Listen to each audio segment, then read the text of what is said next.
Puku Children's Literature Foundation runs a couple of projects. Puku.coza is our website, first children's literary website devoted to Southern African literature, mainly in Southern African languages, a multilingual website, which we're developing to be a specialist review website of children's literature in all languages.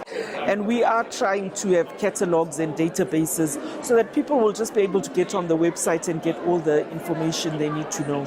We also have the story festivals in indigenous languages. The first of which we've had is the isiXhosa Festival. And we hope to either run ourselves or partner with other organizations, festivals for all the other languages. I think the challenges are availability of books. It's middle-class people who are moving towards English because the first text they see is in English and they don't associate mother tongue with education. And I think that's what we try to, those kind of assumptions and beliefs, we try to change them through the festivals to convince people that your mother tongue, your artistic products in your mother tongue, your oral literature, your oral poetry, all those things are important for your children's education. I think Redisa is very conscious that if you want to have in environmental advocacy, you need to reach children and you need to reach their parents, and the best way to do it is through mother tongue. That as a general rule, a vast majority of South Africans are left out of a whole lot of things because content is not in their mother tongue. The greater danger in the fight for the environment and over environmental issues is not so much the guys that are doing the bad things, but it's the apathy of the vast majority of people. If we want to activate people, motivate them, raise the next generation of environmental activists, we need to do it with children's books, and we need to do it in mother tongue. So we want to develop a whole environmental program on literature on the environment to increase children's awareness of environmental issues.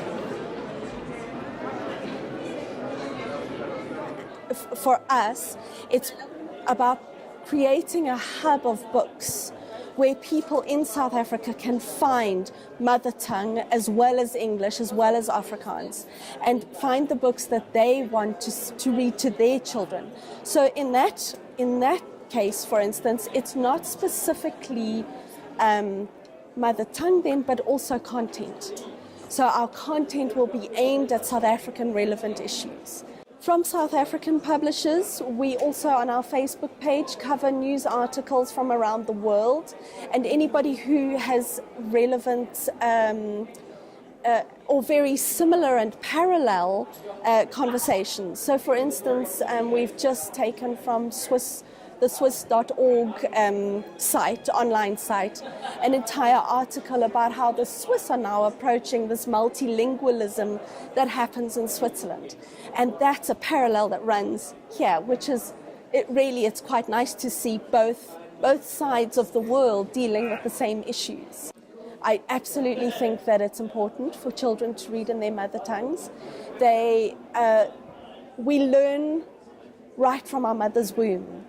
And children need to be reading and writing and creating that visual literacy in the words that make sense to their minds. And that's awfully exciting. The Puku Story Festival is a festival that was started in Grahamstown 3 years ago, in 2013.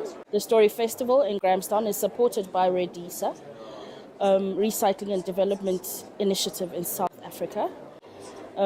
We work with these partners in putting together a festival that is primarily for school children in isiXhosa and also for teachers and any language practitioners around the Eastern Cape. It's grown from about 200 people in the first festival, from about 200 attendees to about 1,600 this year in 2015.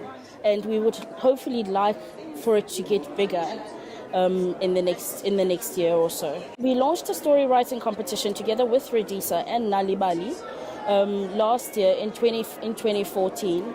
this competition was for 13 to 19-year-olds, encouraging them to write any stories with an environmental theme in isiXhosa. The idea behind that story competition was not only to encourage our learners to converse in isiXhosa, to write and to explore ideas in their mother tongue, but to also get an understanding of where they are in terms of literacy, so where they are in terms of writing in mother tongue.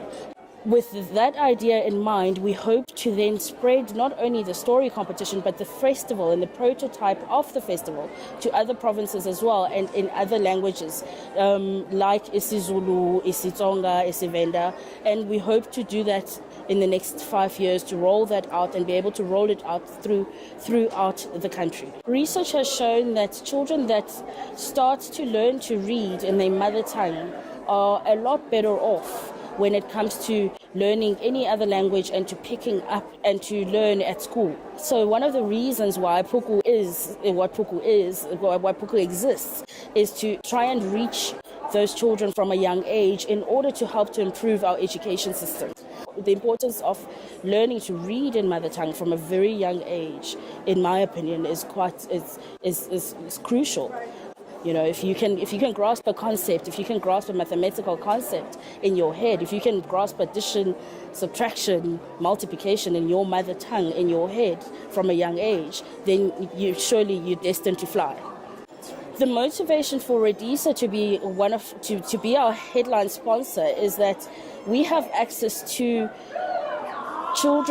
a lot of children in South Africa, and they realize that. And what they would like to do is to get the idea of recycling and the idea of taking care of our environment into the townships and into the children, and to catch those children whilst they are young. And one of the ways in which they can do that is to use Puku as a vehicle.